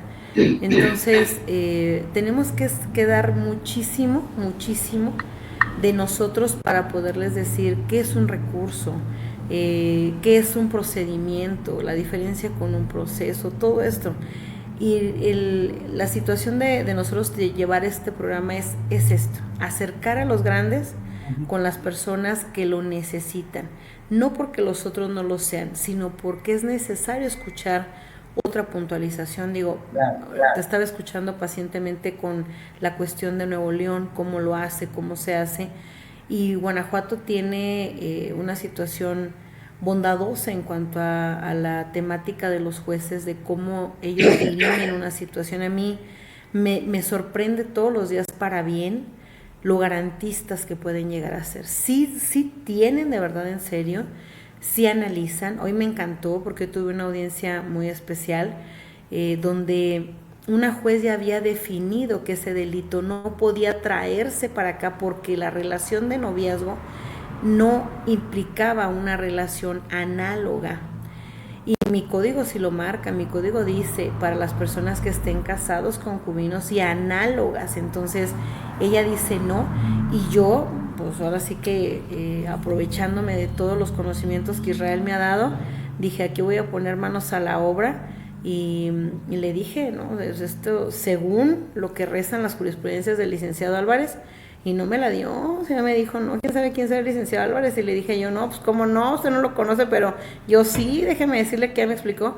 Y la verdad es que muy puntual la juez, de verdad, en serio, ves cuando los juzgadores tienen ganas de entrarle al asunto, y eso me encantó hoy. No se nos da con esa situación porque dice, yo no puedo echar abajo lo que mi homóloga dice y le dijo al Ministerio Público, pero usted tampoco se opuso a esta situación. Y es cuando dices tú, pues se nos fueron los términos, o qué pasó, en qué momento se dio, qué ocurrió, pero son garantistas los jueces de acá.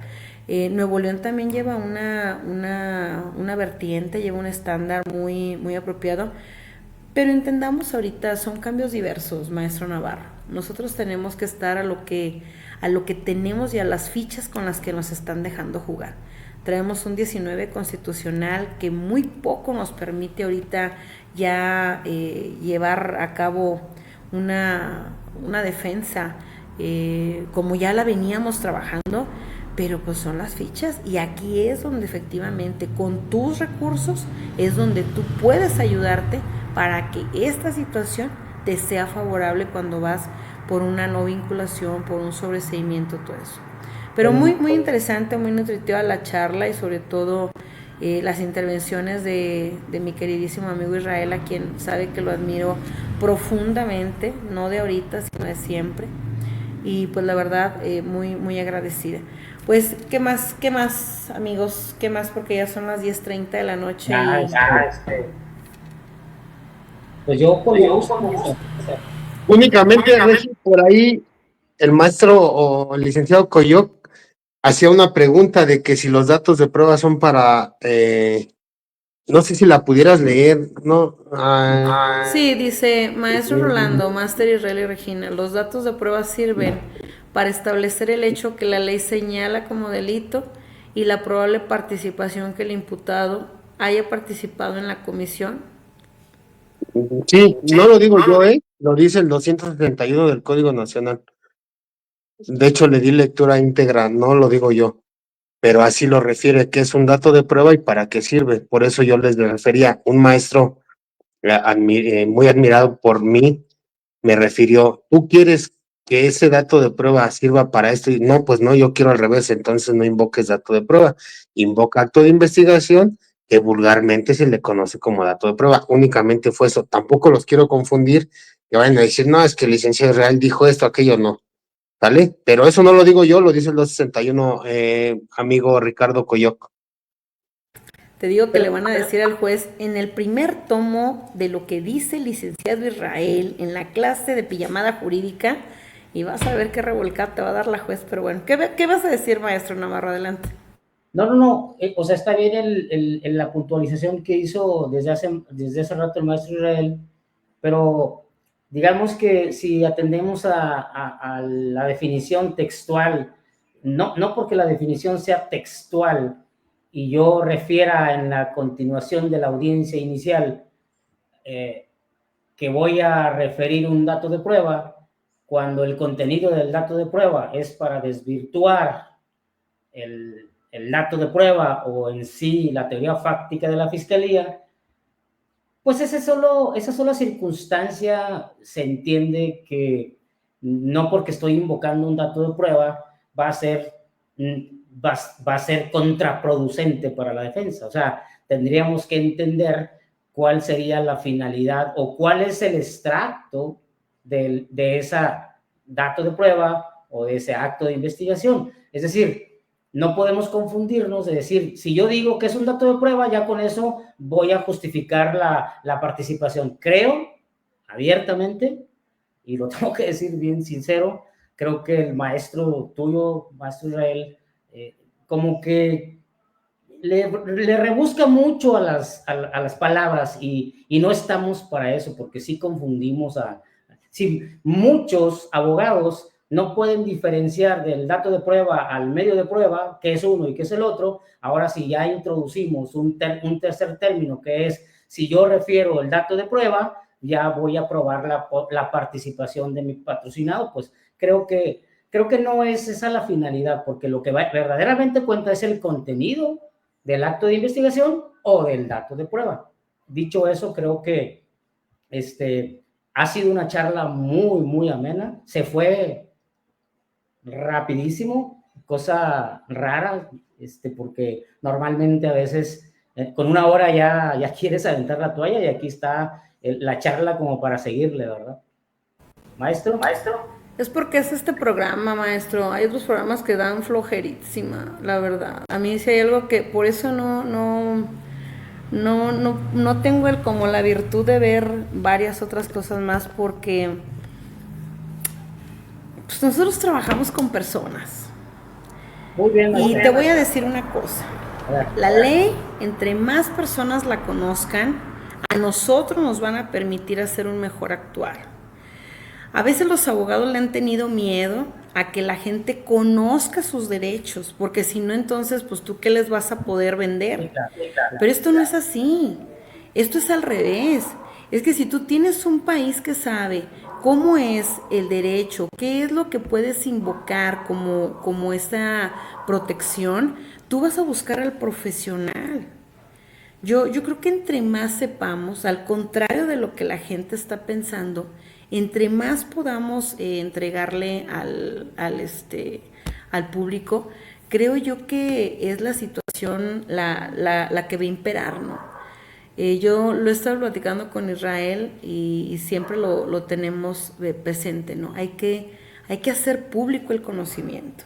Tienes que dejar que la gente intervenga, tienes que dejar que sea la gente la que pueda acceder.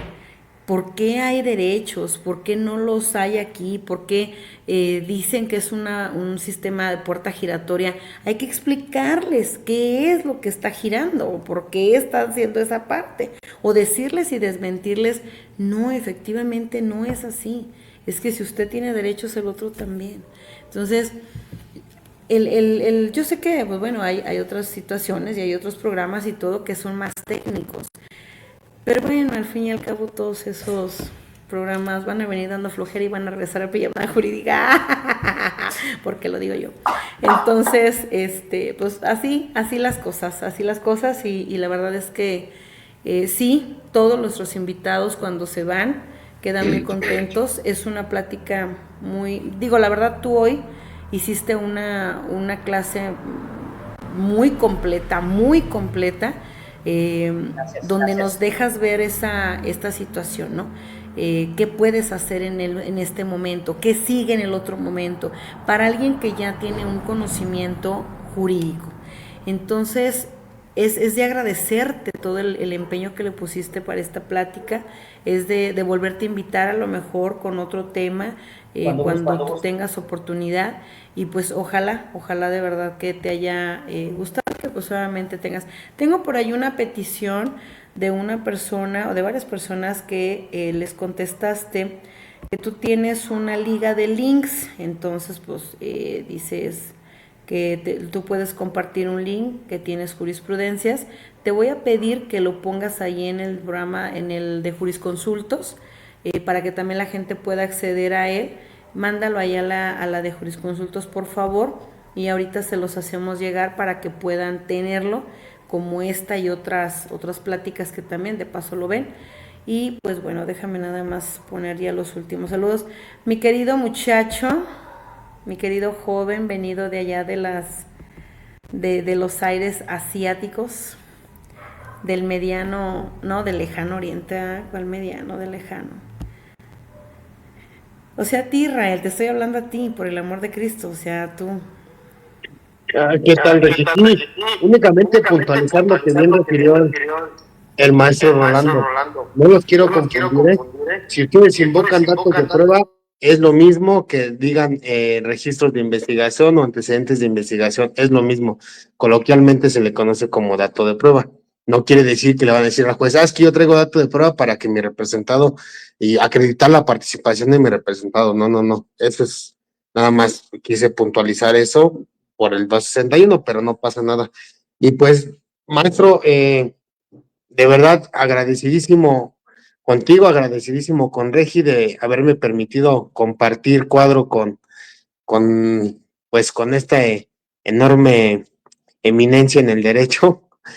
De verdad, muy buena la plática, muy buena las aportaciones.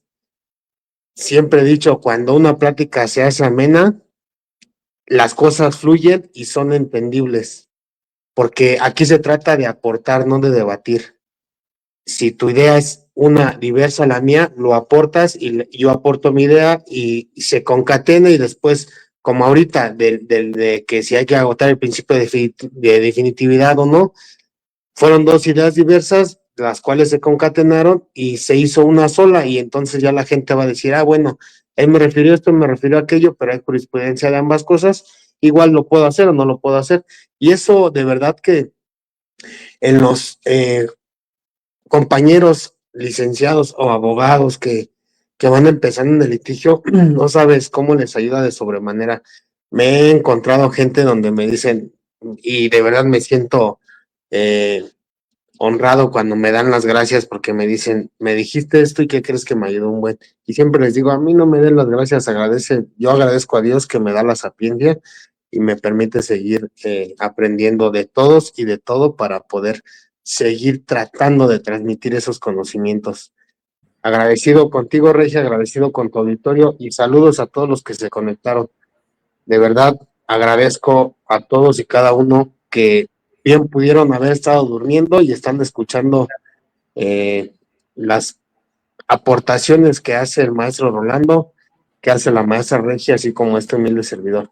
Muchas gracias, te cedo el uso de los micrófonos. Yo solo quiero terminar con algo, si me permites, maestra Regina, maestro Israel. Yo solo quiero puntualizar algo que es sumamente importante y que en la medida que los jóvenes abogados, yo me dedico a los jóvenes abogados, o sea, realmente en mi página tengo muchos seguidores jóvenes abogados.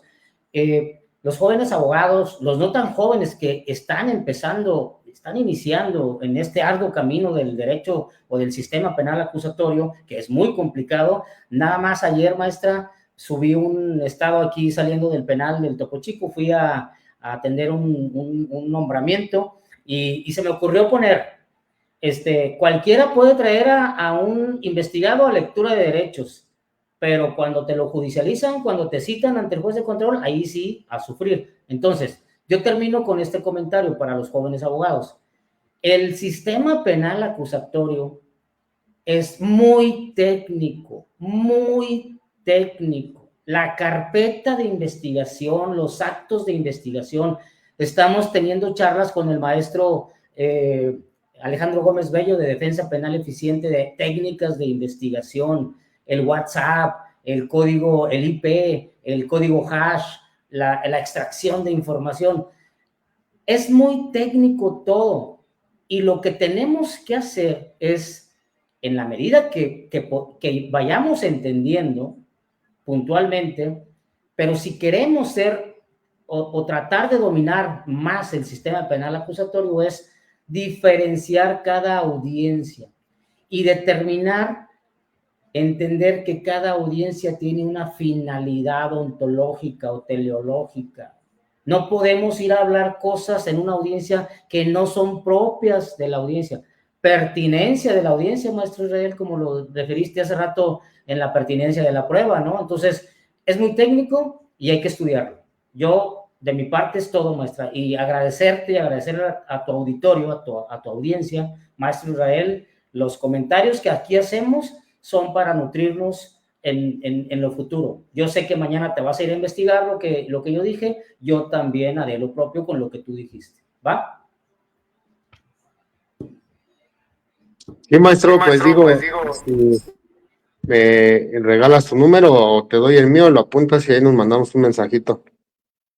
55 30 42 ¿Sí? 20 76. Israel Álvarez, a tus órdenes. Gracias. Igual. Mañana te mando un mensaje, maestro. A la orden. Maestra, muchas gracias. Muchas gracias. Gracias a ti, maestro. Y en lo que acabas de decir, lo último es importante. Las vacas sagradas nunca van a permitir que haya un debate sobre su idea. Y lo que sí tienen que hacer los muchachos es dudar de todo lo que se dice, para que les entre el amor por investigar. Yo puedo decir que lo que tú acabas de decir es lo non plus ultra, pero si nos vamos con avatares de gente como el juez Osorio, si nos vamos con un Miguel Carbonell, si nos vamos con todos, aún así todos ellos lo debes de poner en duda. ¿Por qué? Porque ahorita, como por ejemplo lo decía Israel, ¿no? Yo puedo decir una cosa o puedo decir otra. ¿De qué se trata? De generar el gusto y el amor por esta filosofía, por estar haciendo que la sabiduría crezca. No todo lo que nosotros digamos puede ser considerado lo non plus ultra. Tenemos que investigar más. Oye, ¿sabes qué? Lo que dijo Israel me pareció correcto, pero ¿qué crees? Acaba de salir el día de ayer esto que lo debate totalmente y que lo opaca en comparación con este nuevo criterio.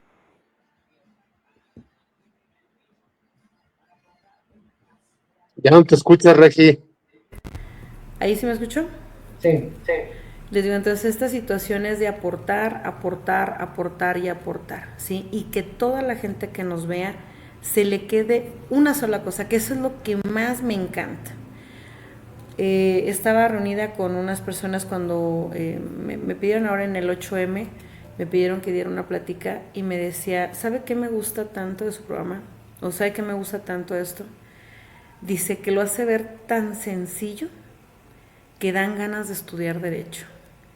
Y yo me quedé, dije, híjole, o sea, que te lo diga un médico, que te lo diga un contador, que te lo diga un ingeniero, es porque le pones todo el punch. Pero más allá todavía cuando dicen, yo no sabía que existía un artículo que nos protegía de tal cosa. Esos ojos, yo creo que ustedes como maestros, como catedráticos lo han visto. Cuando el alumno entiende algo, cuando le aperturas en su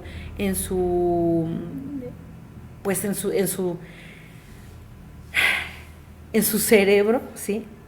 Que existe algo que él no conocía, esos ojos cuando se iluminan. Yo creo que por eso a todos nos encanta la academia y la cátedra. Y aportar, al fin y al cabo, digo, me encanta y me fascina el maestro Burgor-Higuela, ¿no? Pero él ya no está vigente.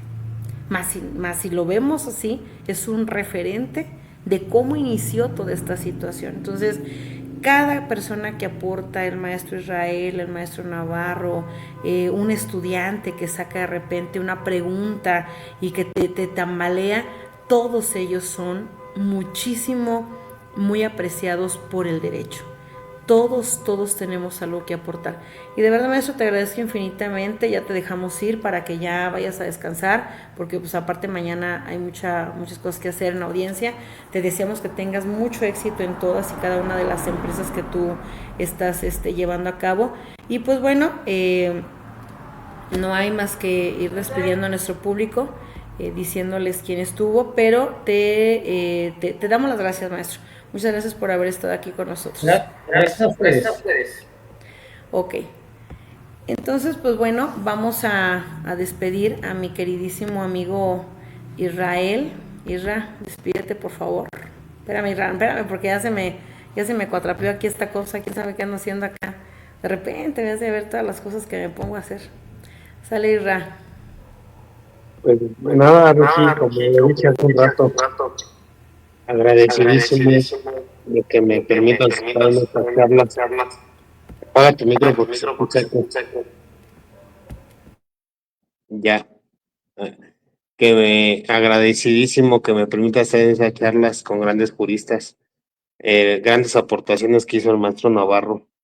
Y como siempre se los digo, no se queden con lo que uno les dice.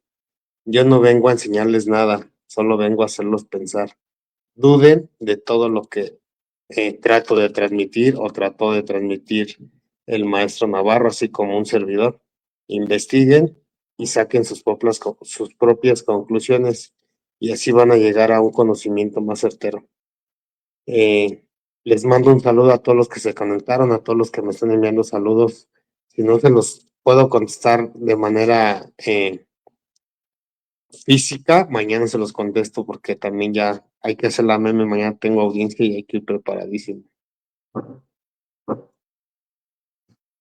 Así es, mi querido amigo, muchas gracias por haber estado, sabes todo lo que te agradezco, lo que te quiero y que esto es no de ahorita, sino de siempre. Por ahí alguien nos estaba preguntando que dónde nos encontrábamos. Bueno, los tres estamos en estados diferentes.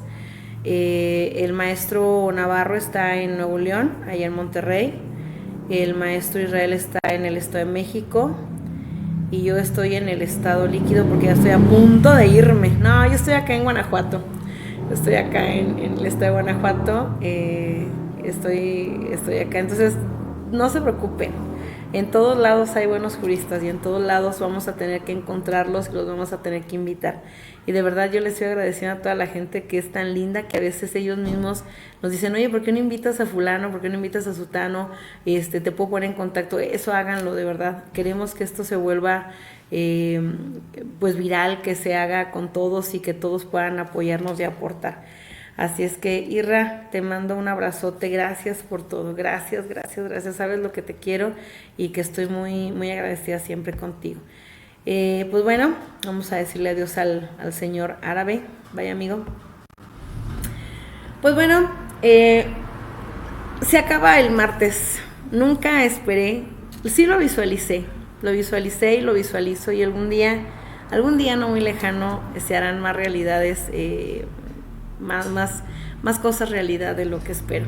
Pero cuando menos hoy, este martes, lo tuvimos que pues que agarrar de BMCH, de Buscando Mexicanos Chingones, porque hay juristas en todos lados, y eso es lo que yo quiero que les quede bien claro. Hay mucha gente muy inteligente que es necesario que la escuchemos y ojalá que la sigan mandando con nosotros, ojalá que sigan dándonos estos tips, mándenlos con nosotros. O sea que mi maestro es excelente en esto, mi maestro es muy bueno en amparo, mi maestro es muy bueno en esta materia, mi maestro, o sea, no es nada más una sola rama, ¿no? En la materia penal es lo que más amamos, lo que nos gusta, lo que pues bueno, vibramos a lo mejor, pero también existen otras materias, y cuente por favor con que lo podemos hacer. Por ejemplo, el amparo es preciosísimo. Ya vieron al maestro Ambriz que abre esta nueva modalidad, esta nueva materia en el amparo. Sí, es penal, pero es amparo al fin y al cabo. Entonces, bueno, no se les olvide que necesitamos de todos ustedes para que nos hagan llegar a más gente. Y pues bueno, ya nada más darle las gracias. Déjenme decirles cuántos de ustedes estuvieron aquí presentes con nosotros. Mire, el maestro Jesús Mogollán, que él ya sabe que lo adoramos con el alma, es el rey del castillo de nosotros. Dice el maestro: saludamos a todos, muchas felicidades por el esfuerzo de ustedes siempre de compartir con excelentes ponentes. Gracias a ti, maestro, también. Libre la liebre y felices audiencias, dice él. A Gaby Michel, gracias Gaby. Fabi Trejo, te agradecemos infinitamente. A Ramírez Mariano, a mi amiga Paola Camarillo, que siempre es tan linda y siempre se conecta. Al maestro Gerardo Martín Ramírez Villa, que también es un adorado. A Miguel Estrada, otro de nuestros ponentes que ya estuvo con nosotros, maravilloso. Marisol Ocea, gracias. Le mando saludar al maestro Álvarez. Ana María Morales Flores, agradeciéndonos, y dice que está atenta y escuchándonos. Al maestro Ricardo Coyoc por esta pregunta que nos puso también aquí a poderle dar esta solución. Miguel Ángel Pérez Flores, gracias por haber estado. Lara Eldes Grisel, gracias mi queridísima Grisel por todo tu cariño. Reika LR, que desea dónde se encuentran. Bueno, pues allí el maestro Navarro está en Monterrey, el licenciado Álvarez está en Estado de México, y su servidor aquí en Guanajuato. ¿Dónde nos encontramos? Nos pueden encontrar a todos en Jurisconsultos, los Jurisconsultos, allí en Facebook. Y todos los viernes, sí o sí, todos los viernes a las 9 de la noche en Pijamada Jurídica. Pero ese grupo de los jurisconsultos, ahí subimos libros, infografías, lo que la corte ha sacado. La verdad es que es un grupo muy padre, no lo pierdan de vista. Los jurisconsultos es maravilloso, no es porque sea el grupo que nosotros estamos utilizando, pero ahí pueden encontrar muchas cosas. Mía Isabel CR, dice: muy pulcro, siempre atinado, otro nivel sin duda. Antonio Alemán, saludos. Si no me equivoco, este es Yanis, si no me equivoco, dice: excelente disertación, mucho que aprender del maestro Navarro, del maestro Rey, de la maestra Regina. Ay, mi amor, no creo de mí tanto, pero bueno. René Castellanos Arteaga, Abraham Castillo, ¿quién más? Samantha Cristóbal Abundis, a nuestro último mensaje. Nuestro último mensaje es ella, Samantha Cristóbal Abindis, perdón. Gracias, maestro Navarro, por compartir excelentes conocimientos, y nos unimos a este bendito agradecimiento también. Ya sabe que, pues bueno, al final nos dejamos con una reflexión, pero hoy quiero solamente agradecerle a usted por existir.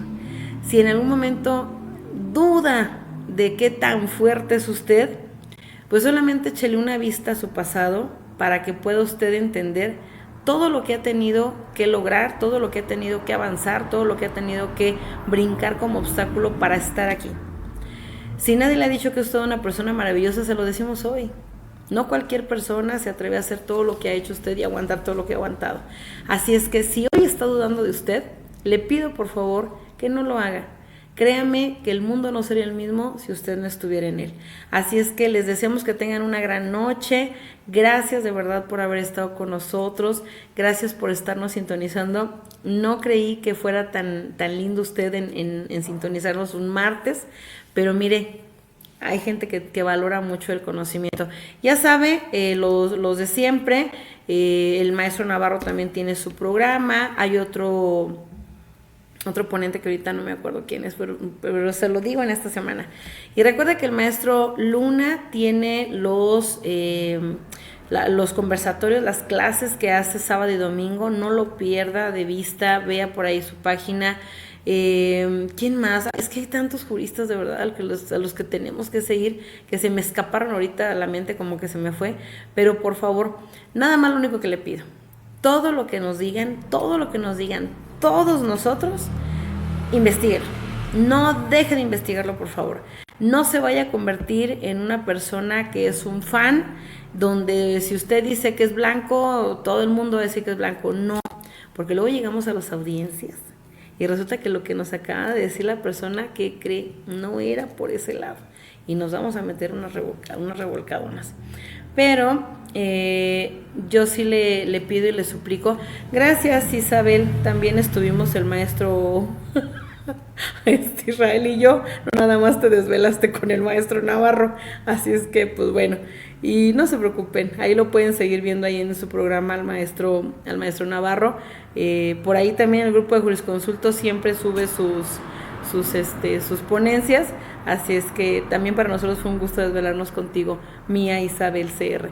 Entonces, pues bueno, le comentaba, siempre tratemos de tener esa visión, nunca dejemos de aprender. Yo le agradezco infinitamente que esto haya sido todo un éxito, porque es por usted el que nos ve, el que nos dice, sí, como no, sí los vamos a sintonizar. Les agradecemos mucho, también agradecemos las estrellas que nos mandaron y pues bueno, ya saben que por ahí ya tienen, están destinados a tener regalitos porque tenemos en el programa algo muy padre, se los vamos a estar haciendo llegar, vamos a tener una dinámica este viernes, así es que ponga mucha atención, mucha atención. Este viernes le tenemos una gran sorpresa, una grata sorpresa, ya las estamos por ahí recibiendo por ahí del jueves y el viernes ya estamos con usted para poderle decir de qué se trata. Así es que, pues bueno, cuídense mucho, duerman muy a gusto, que mañana sea un día maravilloso, lleno de mucho éxito y pues ya saben, que Dios lo bendiga siempre. Bye.